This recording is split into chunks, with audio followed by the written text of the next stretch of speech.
As I mentioned, leading the way with breaking news this morning after a police shooting in northern Kentucky at an apartment complex. It all started about 2 a.m. at the Cambridge Square Apartments in Covington. We're just getting a little bit more from police now this morning. And WLWT News 5 anchor Stephen Albritton live on the scene with those updates. Stephen.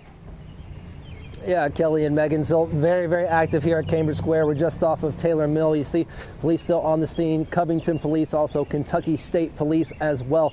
As we've learned that it was a burglary suspect trying to get into one of these apartments down here, and that's when police showed up. We just got a release from police. Apparently, this man had a butcher knife and was banging on the wall or banging on a door of one of these apartments complex. When police arrived, when they were called to this, that's when this man came at them with that knife, and that's when they had to open fire. I walked around to the side of the scene, saw at least 7 evidence markers, so quite a few shots were likely fired here.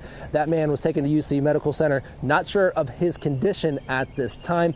As far as those 2 officers involved here, they were both taken back to the Covington Police Department, as is standard protocol, and Kentucky State Police have taken over this investigation. We've seen a lot of officials, investigators coming and going over to the scene, over to the cars, lots of conversation happening, trying to piece this whole situation together. But once again, this is an apartment complex, and coming up now that's 6 in the morning, a lot of people are waking up seeing this. Some people we spoke to heard the shots and were, kind of checking out to see what was going on. But, this area is something that not something they want to wake up to, but they have the flashing lights and they have something they're going to be dealing with all morning long. I'll send it back to the studio.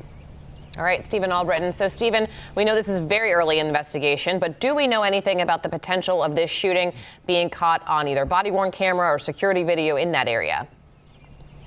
Yeah, a couple different things on that note. Covington Police do wear body-worn cameras. They had an officer exonerated just last year because of those cameras, able to catch what's going on. So we do know there's likely going to be video from that perspective, which we'll, of course, try to get our hands on and see in the future.